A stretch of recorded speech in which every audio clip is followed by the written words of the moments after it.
Hello दोस्तों, आप लोगों का फिर से स्वागत है मेरे चैनल में। और आपका जो इंतज़ार है दोस्तों, जो रिजल्ट का, हाई कोर्ट रिजल्ट का जो इंतज़ार है वो हो गया आपका ख़त्म। और जो राजस्थान हाई कोर्ट का जो रिजल्ट है वो हो गया डिक्लेयर।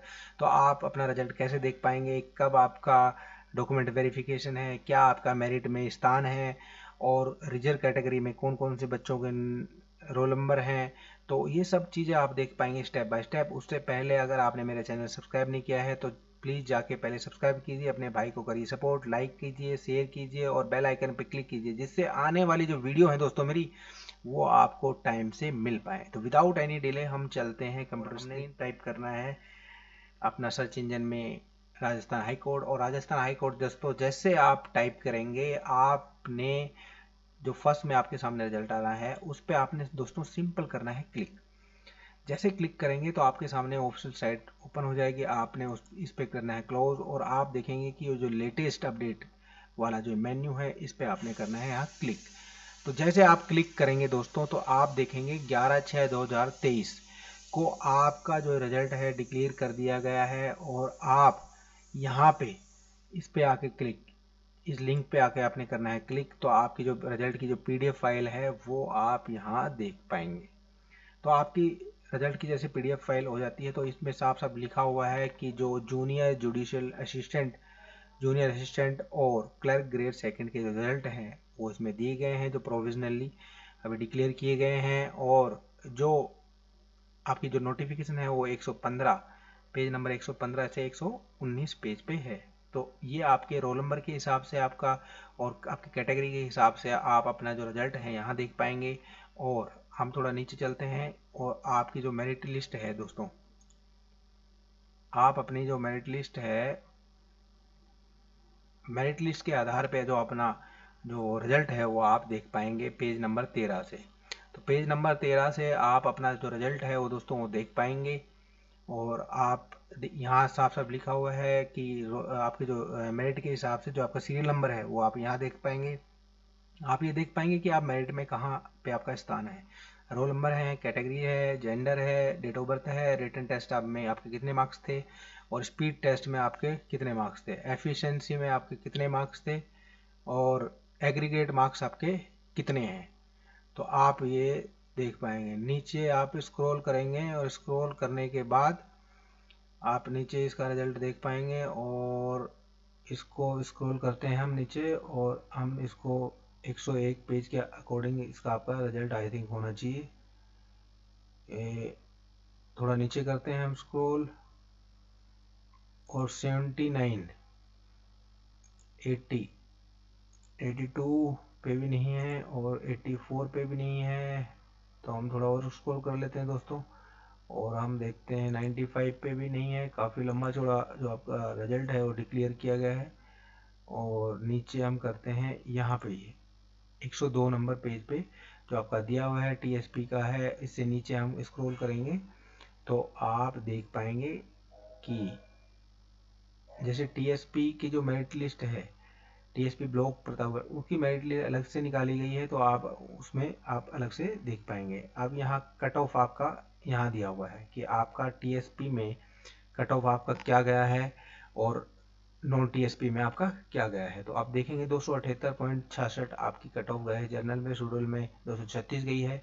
और नीचे आप टीएसपी की देख पाएंगे, नॉन टीएसपी एरिया की आप यहाँ से देख पाएंगे 316.09 कैटेगरी गई है, वुमेंस की 312.39 गई है। तो ऐसे आप अपनी कट ऑफ भी यहाँ से देख पाएंगे। अब हम चलते हैं नीचे, और नीचे जाने के बाद हम यहाँ देख पाएंगे कि जो हमारी मेरिट लिस्ट में जो बच्चे पास किए हैं, जो प्रोविजनल पास किए हैं, उनके अलावा रिजर्व कैटेगरी में जो बच्चे की जो लिस्ट है वो 50% बच्चे की रिजर्व लिस्ट में जो जारी की गई है। तो ये बच्चे भी अपने देख पाएंगे कि हमें रिजर्व लिस्ट में हमारा रोल नंबर है या नहीं है। उसके बाद हमने दोस्तों नीचे आना है, और नीचे आने के बाद हम डिस्कस कर लेते हैं नोटिस पे।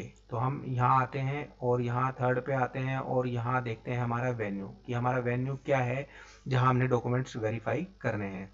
तो आप देखेंगे दोस्तों कि जो आपका वेन्यू है जहाँ हमने डॉक्यूमेंट्स करने हैं, Rajasthan high court new building Jodhpur में, आपने 27/6/2023 से 2/7/2023 के बीच में आपके जो डॉक्यूमेंट हैं वेरिफिकेशन होंगे as per your merit list के आधार पे। तो आप यहाँ देख पाएंगे कि 1 से और 250 जो मेरिट लिस्ट है 250 नॉन टीएसपी एरिया की, तो वो आप का जो टाइमिंग यहाँ दिया हुआ है और जो उसके बाद जो रोल नंबर है उनका टाइम यहाँ दिया है। तो आपने जो अपने डॉक्यूमेंट्स हैं वो सभी डॉक्यूमेंट्स ओरिजिनल रखने हैं।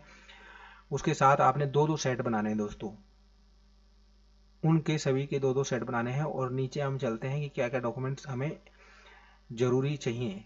तो हम देखेंगे इसमें साफ साफ लिखा हुआ है कि जो ये आपका वेन्यू है यहाँ दिया हुआ है, और बर्थ सर्टिफिकेट, आपको अपना बर्थ सर्टिफिकेट चाहिए तो आपका बर्थ सर्टिफिकेट हो या आपकी 10वीं की मार्कशीट पे जो आपका मेंशन होगा सर्टिफिकेट पे, वो डेट ऑफ बर्थ भी आपका चलेगा।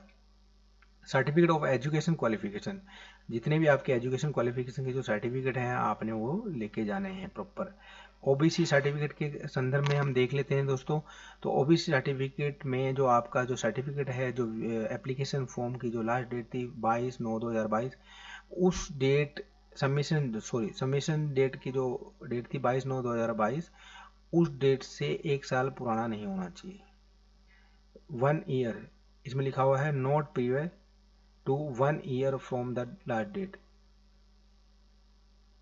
इन case OBC MC non issued between, अगर आपका डॉक्यूमेंट जो है वो 22/9/2019 से लेके 21/9/2021 के बीच में अगर का बना हुआ है तो आपने वो भी लेके जाना है। साथ में एक एफिडेविट बनवाना है, और एफिडेविट में जो नीचे एक फॉर्मेट में आपको दिया हुआ है वो आपने उस पर प्रिंट करवा के आपने एफिडेविट पे करवाने हैं proper sign.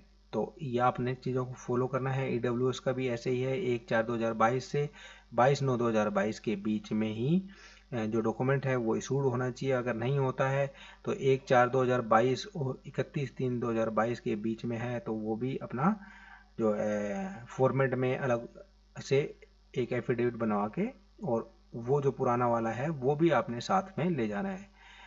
SC ST OBC MBC EWS certificate जो आपके बने हुए हैं, अगर 22/9/2022 के बाद के आपने बनवाए हैं, मतलब आप अगर अब बनवाते हैं या 22/9 के बाद आपने जो डेट है उसके बाद अगर आपने डॉक्यूमेंट बनाए हैं, तो आपको बता देना चाहता हूं दोस्तों, ऐसे डॉक्यूमेंट्स एक्सेप्ट नहीं हो पाएंगे बिल्कुल भी। इसमें साफ साफ क्लियर लिखा हुआ है। आपने अपना मैरिज सर्टिफिकेट ले जाना है, अगर मैरिज सर्टिफिकेट नहीं है तो आप affidavit in support of marriage status, और उसके संबंध में आप जो डॉक्यूमेंट लगा के एफिडेविट लेके जाना है।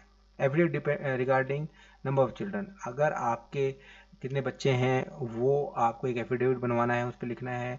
आप ये डिक्लेयर करना है कि आपकी एक से ज़्यादा बीवी नहीं है, या जो औरतें हैं उनके एक से ज़्यादा पति नहीं है, ऐसा आपने, और आपने दहेज मतलब नहीं मांगा, इस तरह से आपने एफिडेविट में एक बनवाना है, और बनवा के वो भी आपने साथ में रखना है, और उसकी भी 2-2 कॉपियाँ आपने सेट में लगानी है।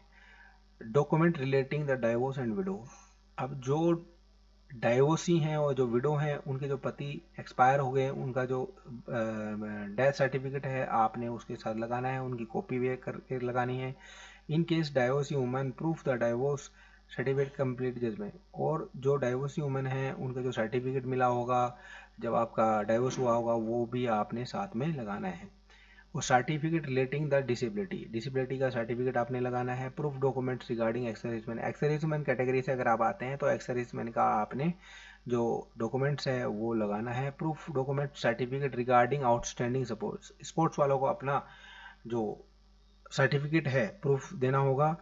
No objection certificate, NOC certificate provide करना है। जो एम्प्लॉयज़ हैं राजस्थान में गवर्नमेंट जिला परिषद में या PUC में, वो पंचायत समिति में जो हैं उन्होंने अपना NOC सर्टिफिकेट देना पड़ेगा। Appearing above said examination 2022।